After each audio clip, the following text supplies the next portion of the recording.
Students, we have done the complete explanation of chapter number 5, the first poem of our course book, that is Daffodils, written by William Wordsworth. Later on, we have discussed some grammatical topic as well as a literature topic, that is figure of speeches. Then we have discussed collective nouns and conjunctions. Students, let's take an overview of this chapter, that what happened basically here. So student, first of all, William Wordsworth is a poet of nature who wrote a poem in 1804 about nature. अब ये poem Daffodils nature के बारे में लिखी गई कि nature के बारे में वर्ड्सवर्थ का क्या ख्याल था. According to the Wordsworth concept of nature, nature has ability to heal. It means के नेचर के पास वो एबिलिटी है जो एक माँ के पास अपने बच्चों के लिए होती है. इट मीन्स कि माँ की मोहब्बत लाजवाल है, बेमिसाल है.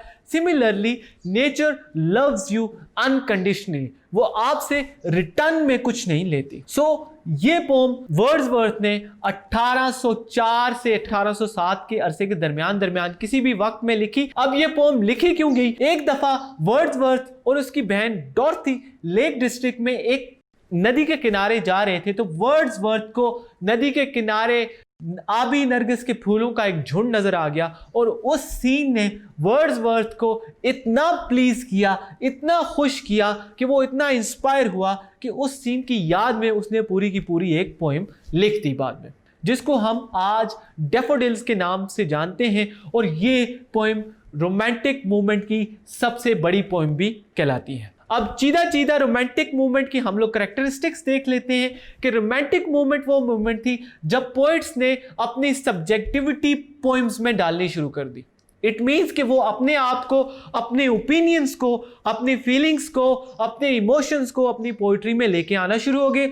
उसके बाद रोमांटिक मूवमेंट का सबसे बड़ा एट्रीब्यूट ये था कि जो पोइट्री की लैंग्वेज थी वो कॉमन मैन की लैंग्वेज थी. थर्ड, सब्जेक्ट मैटर भी कॉमन मैन था. आम लोगों के मसाइल के बारे में पोइट्री की जाती थी, गुर्बत के बारे में पोइट्री की जाती थी और जो गरीब लोगों के मसाइल दरपेश थे उनके बारे में पोइट्री की जाती थी. ये पोएम, इसका थीम लव फॉर नेचर है कि दुनिया इतनी ज़्यादा मटीरियलिस्टिक हो चुकी है कि किसी के पास इतना टाइम नहीं है कि वो नेचर को कुछ वक्त दे सके. इट मीन्स कि वो नेचर में जा सके. फॉर एग्जाम्पल, हम अपनी एग्जाम्पल ले लें. सब लोग इतने बिजी हो चुके हैं कि वो कितनी दफ़ा साल में नथिया गली विजिट करते हैं, मरी विजिट करते हैं, बहुत मुश्किल से एक बार. बट बेसिकली स्टूडेंट, आप जब नथिया गली या मरी विजिट करते हैं तो क्या आपको एक अंदर से खुशी फील नहीं होती? आप उन दरख्तों में जाते हैं तो आपको एक अंदर से खुशी फील होती है. ये वो खुशी है जिसके बारे में वर्ड्सवर्थ बात करता है कि नेचर के पास हीलिंग पावर है. आप अपने दुख, आप अपने दर्द, आप अपनी मुश्किलात, जब आप नेचर की कंपनी में जाते हो तो सारा कुछ भूल जाते हो. तो स्टूडेंट्स, ये था इस पोएम का थीम कि इस निटीज और ग्रिटीज को फुलफिल करने के लिए इंसान पैसे के पीछे अंधा हो चुका है और उसके पास अपने लिए बिल्कुल टाइम नहीं है. वर्ड्सवर्थ ये चाहता है कि हम इक्वली नेचर को टाइम दें और नेचर के पास कंसिस्टेंटली ह्यूमन बीइंग्स को जाना चाहिए, क्योंकि ये उनकी हेल्थ और उनकी psychological as well as mental health के लिए बहुत ज्यादा जरूरी है. और एक और बात वो इस पोएम के जरिए कहना चाहता है कि आप क्रिएटर तक उस वक्त तक नहीं पहुंच सकते जब तक आप उसकी क्रिएशन को अप्रेज न करें, उसकी क्रिएशन की अप्रिसिएशन न करें.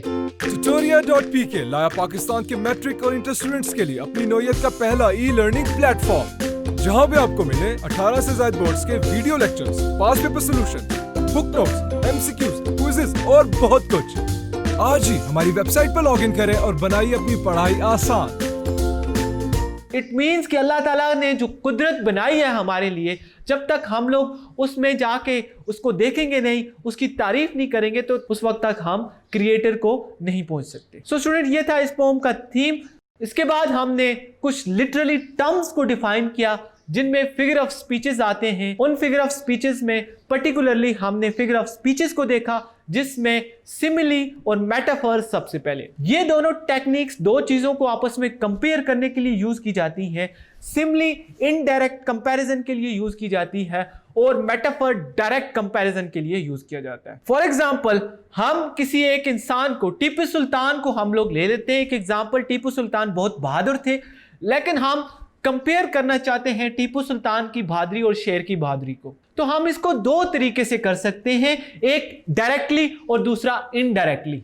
डायरेक्टली क्या होगा, टीपू सुल्तान वॉज लॉयन। अब ये डायरेक्ट कंपैरिजन है टीपू सुल्तान का शेर के साथ, तो जब हम दो चीजों को डायरेक्ट कंपेयर करते हैं उस वक्त हम लोग मेटाफर यूज कर रहे होते हैं। तो दूसरी इस तरह हम इसको कंपेयर कर सकते हैं, Tipu Sultan was as brave as lion. अब ये इनडायरेक्ट कंपैरिजन है दो चीजों का आपस में। स्टूडेंट, इसके बाद हमने पर्सोनिफिकेशन को डिस्कस किया।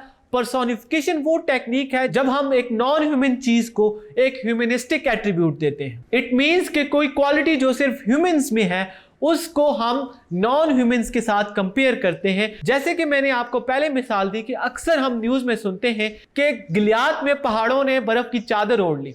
अब चादर ओढ़ना ह्यूमन बीइंग्स का काम है, ये ह्यूमनिस्टिक एट्रीब्यूट है, लेकिन हम लोगों ने क्या किया, हमने कहा जी पहाड़ों ने बर्फ की, क्या पहाड़ बर्फ की चादर ओढ़ सकते हैं या चादर ओढ़ सकते हैं? वो नहीं, बिल्कुल नहीं। वो पोइट या वो राइटर उसको एक पर्सोनिफाई कर रहा है पहाड़ों को चादर ओढ़ने के साथ, जो कि ह्यूमन बीइंग्स का एट्रीब्यूट है। सिमिलरली आखिर में हमने इमेजरी को डिस्कस किया। इमेजरी वो क्वालिटी है जब पोइट्स वर्ड्स के जरिए, फ्रेजेस के जरिए, सेंटेंसेस के जरिए रीडर के दिमाग में पिक्चर्स क्रिएट करते हैं, मेंटल पिक्चर्स क्रिएट करते हैं, उसको हम इमेजरी कहते हैं। जैसे इस पोएम में राइटर ने जो डैफोडिल्स की लोकेशन बताई है, जब वो बताता है beside the lake under the tree, तो हमारे माइंड में एकदम एक मेंटल पिक्चर बनती है कि डैफोडिल्स वहां पे होंगे। हम एक मेंटल पिक्चर्स के जरिए, एक वीकेंड से एक फिल्म के जरिए हम लोग उसको अपने दिमाग में देख सकते हैं कि डैफोडिल की डिस्क्रिप्शन जो है वो कैसे रियल में हो सकती है। इस टेक्निक को हम इमेजरी कहते हैं। इसके बाद student we have discussed collective nouns. तो कलेक्टिव नाउन्स वो सिंगुलर नाउन होते हैं जो बहुत सारी चीजों से मिलके बने हुए होते हैं। जैसे कि स्टूडेंट फैमिली एक सिंगुलर नाउन है, लेकिन फैमिली में मदर भी हैं, फादर भी हैं, सिबलिंग्स भी हैं, ग्रैंडफादर भी हैं, ग्रैंड मदर भी हैं। ये सारे लोग मिलके एक फैमिली बनाते हैं जो कि एक सिंगुलर और कलेक्टिव नाउन है। इसी तरह क्राउड किसे कहते हैं, जहां पे बहुत सारे लोग मिलके जमा होते हैं उसको हम क्राउड कहते हैं, लेकिन क्राउड एक बार फिर एक सिंगुलर और कलेक्टिव नाउन है। इसी तरह इस जैसे सारे सिंगुलर नाउन्स जो कि बहुत सारी चीजों से मिलके बने हुए होते हैं उनको हम कलेक्टिव नाउन्स कहते हैं। इसके बाद स्टूडेंट्स हमने देखा कि हमने कंजंक्शंस को डिस्कस किया। कंजंक्शंस वो पार्ट्स ऑफ स्पीच हैं जो वर्ड्स, फ्रेजेस, सेंटेंसेस को आपस में जोड़ते हैं। इसके बाद हमने दो कंजंक्शन की सब टाइप्स को देखा, सबऑर्डिनेट कंजंक्शंस और coordinate conjunctions. Subordinate conjunction students bridge का काम करते हैं, लेकिन ये ब्रिज का काम दो ऐसी फ्रेजेस में करते हैं जिनमें से एक फ्रेज डिपेंडेंट होती है और एक इंडिपेंडेंट होती है। इसी तरह कोऑर्डिनेट कंजंक्शंस वो कंजंक्शन है जो सिर्फ दो वर्ड्स को आपस में जोड़ते हैं या दो सेंटेंसेस को या दो आइडियाज को आपस में कनेक्ट करते हैं। कोऑर्डिनेट कंजंक्शन 7 हैं, वो कौन कौन से हैं उसके लिए मैंने आपको फैन वॉइस की टर्म्स का बताया कि ये 7 कंजंक्शन हम लोग फैन वॉइस के जरिए याद कर सकते हैं। आई होप स्टूडेंट आपको ये चैप्टर समझ आया होगा और इसका ओवरव्यू आपको एक बार फिर चैप्टर की तरफ वापस ले गया होगा। This is Sardar Hamza, your instructor from tutorial.pk। Let's move to the next topic. Thank you.